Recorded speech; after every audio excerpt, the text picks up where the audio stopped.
আল্লাহ পাকের দরবারে শুকর যে আল্লাহ আমাদেরকে সুস্থ রেখেছেন, আলহামদুলিল্লাহ। জীবনের এক অমূল্য সম্পদ আমাদের সুস্থতা। আল্লাহ আমাদের সুস্থতাকে দাইমান কবুল করেন।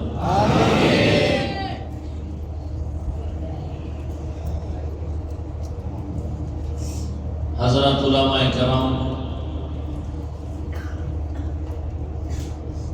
দীর্ঘ সময় আপনাদের সামনে কোরআন সুন্নাহ ভিত্তিক দিক নির্দেশনামূলক আলোচনা রেখেছেন। ধৈর্যের সাথে আপনারা বয়ান শুনছেন। আল্লাহ পাক উলামায়ে কেরামদের কথাগুলো সহিহ তরিকায় আমল করার তৌফিক দান করেন। আমিন। উলামায়ে কেরামের ইজ্জতকে আল্লাহ বেশি বেশি বাড়ায় দেন। আমিন। যারা আলোচনা করেছেন উলামায়ে হযরত, আমাদের আকাবির, আমাদের আহলুল্লাহ,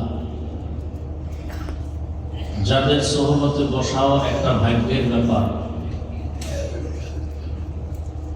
যাদের সোহবতে বসলে খারাপ চরিত্রের মানুষগুলো ভালো মানুষে পরিণত হয়, এরকম ব্যক্তি এখানে আসছেন এই ইলমের মারকাজের বরকতে। শাইখে যাত্রাবাড়ি,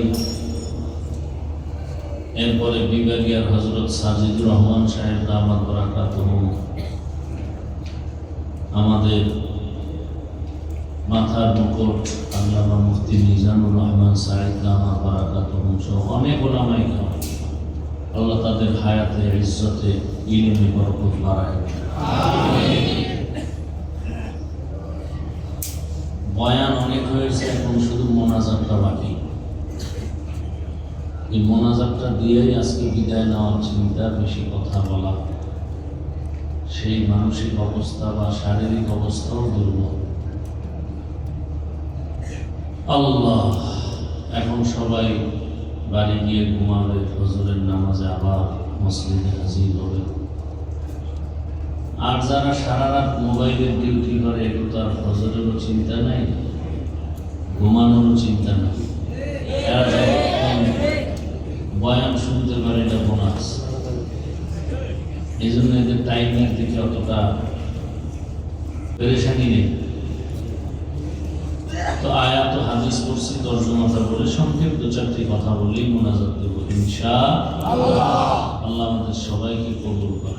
আমিন।